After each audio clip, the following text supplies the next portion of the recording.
Are you thinking of buying a new phone and you're not sure whether to go for an Android or iPhone device? Well, in today's video, I'm going to be talking about some of the factors that you need to consider before choosing an Android or iPhone. So stay tuned. Hey, what's up everyone? It's Dennis here, back with another video. If you're new here, my channel is all about drone product reviews and tutorial videos. So if that's something that you're interested in, do subscribe to my channel and turn on that notification button so that you don't miss out on any of my new videos every week.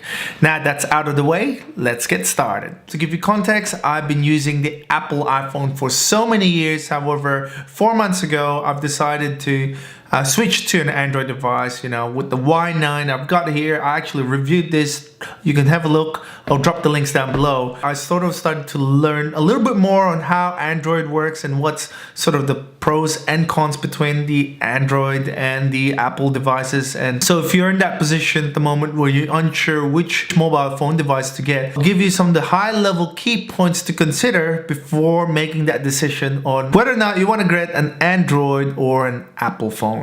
So first things first is the hardware. Hardware is probably one of the key differences between an iPhone and an Android device. Obviously with the Apple, they only make one sort of type of model, which is the iPhone.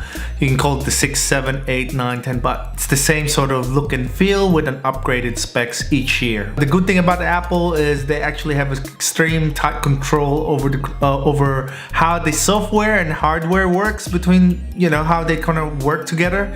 Well, on the other hand, if you're talking about an Android, the software itself is dependent on the phone makers and also the Android software itself. So the operating system will need to work on a particular brand, like for example the Samsungs, the HTCs, the Sonys. I mean, premium price Android phones or the flagship Android phones tend to work a lot better and kind of work similar to how an iPhone works. Predominantly, there's less problems with the flagship phones. However, what I found recently is, with the budget smartphone like the Y9, obviously there's a couple of hardware software issues that they may not interact altogether. And saying that, some people may prefer the greater choice that Android offers, but others appreciate Apple's simplicity and quality. The next bit is the operating system and its compatibility. If you want to get the latest and most up-to-date software into your phone or into your operating system, then you will definitely need to get an iPhone. Some Android makers are slow at updating their phones to the latest version of the Android operating system version, and sometimes they don't really they don't actually update their phones at all. Well, it's to be expected that older phones will eventually lose support for the latest operating systems. Apple's support for older phones is generally better than Android.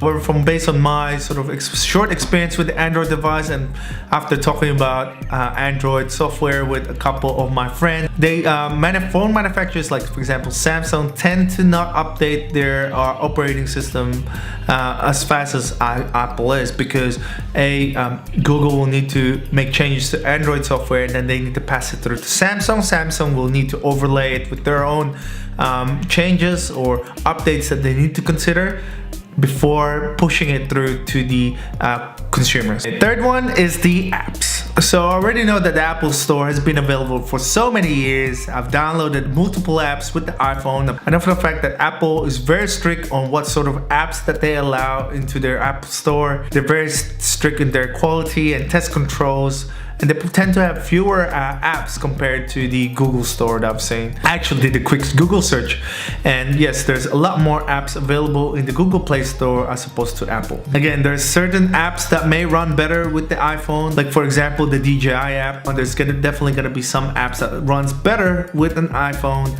compared to an Android device, and vice versa.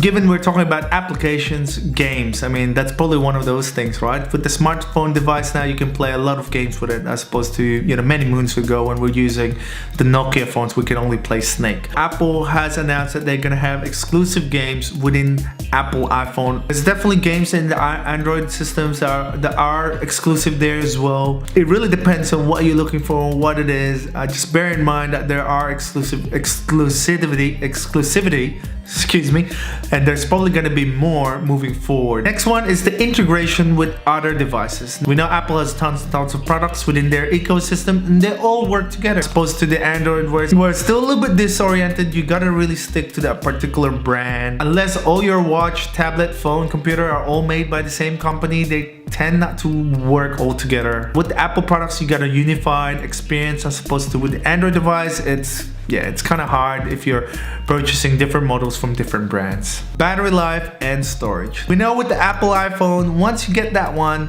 you're stuck with the storage space in there, not unless you have the Apple iCloud. Then I suppose with an Android phone, they tend to have expandable memory slots, so you can add in a 256 or 400 gigabyte micro SD card in there. The battery life tends to work better with an Android phone. This is just based on my short experience with the Y9 and also my experience with the Apple iPhone 6s. Now, I've had this phone for 4 years, and only recently I started to have issues with the battery life for this one. From what I could gather on the latest iPhone devices as well, there are always going to be battery issues in there, or battery drain.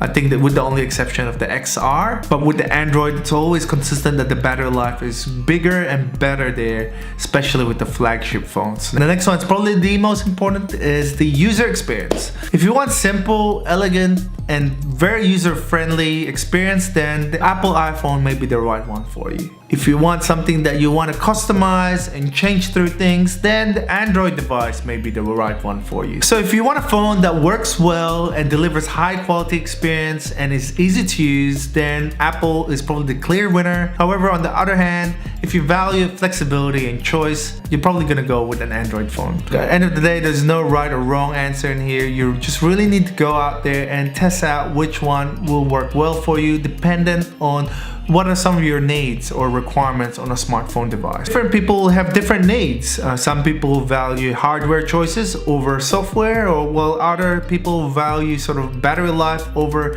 the LCD screen, for example. Hopefully some of the things that I talked about will help you make that decision. If you do have any questions, feel free to comment down below. And as always, if you enjoyed this video, remember to give it a like. I really appreciate it, and subscribe to my channel for more videos. Oh, by the way, do follow me on my other social media account, Twitter, Facebook, Instagram, and more for news, updates, and exclusive content. Well, that's about it. This is Dennis, and I'll see you in my next video. Bye.